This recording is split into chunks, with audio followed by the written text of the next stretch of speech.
Asesmen nasional adalah salah satu instrumen yang dikembangkan oleh Kementerian Pendidikan untuk mengetahui kemampuan literasi serta numerasi anak didik.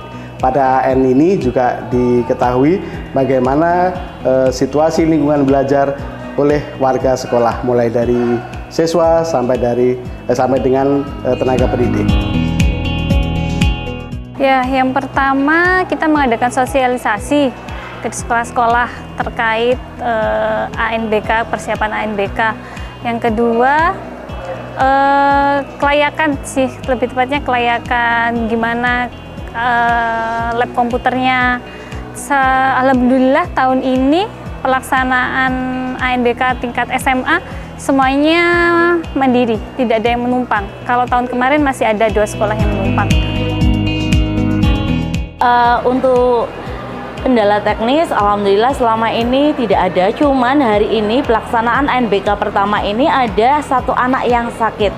Untuk mengatasinya yaitu kami cadangan diganti dengan cadangan yang ada. Jadi dari 5 anak itu 1 anak menjadi peserta ANBK seperti itu.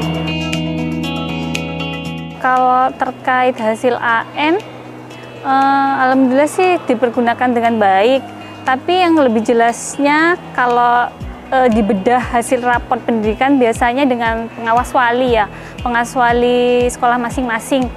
Biasanya nanti dilihat hasilnya rapotnya seperti apa. Kalau ada yang merah itu biasanya ya itu nanti yang bakalan ditingkatkan. Kalau emang sudah bagus semua ya lebih ditingkatkan lagi ke depannya, seperti itu sih. Jadi hasil AN yang diimplementasikan di rapat pendidikan yaitu kami implementasikan untuk rencana-rencana program sekolah ke depan.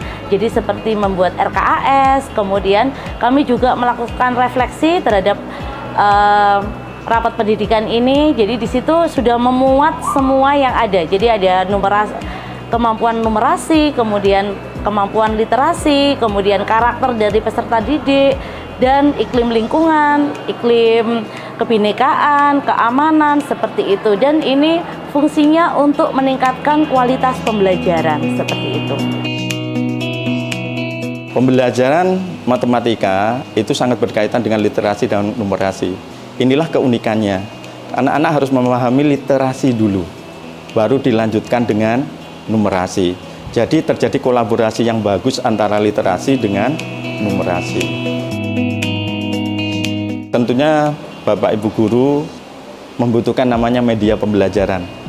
Itu berdasarkan kemampuan ya atau yang menunjang dalam kegiatan pembelajaran numerasi tadi. Karena apa?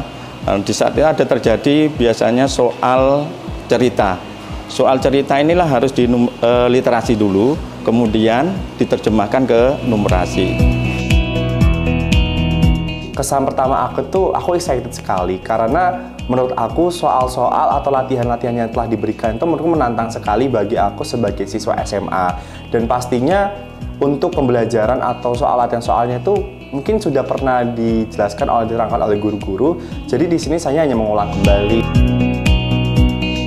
Harus rajin belajar, yang terutama itu kewajiban kalian. Lalu kalian juga rajin berdoa. Lalu kalian juga sering-sering latihan soal. Mungkin 1 hari 1 soal, atau mungkin kalian, mesti kan ada jam kos nih kalian ya. Jadi kalian mungkin rajin-rajin kerjain tugas saja sih, gitu. Latihan soalnya gitu. Jadi insya Allah akan membantu kalian pada saat ANBK. Asesmen nasional harus dilaksanakan dengan jujur dan baik, karena salah satu parameter untuk mengetahui kualitas sekolah berdasarkan asesmen nasional ini. Sehingga apabila sekolah melakukan kecurangan dalam arti tidak jujur, maka hasil yang didapat juga tidak akan sesuai. Dan nantinya pengembangan sekolah yang berbasis data itu juga akan meleset.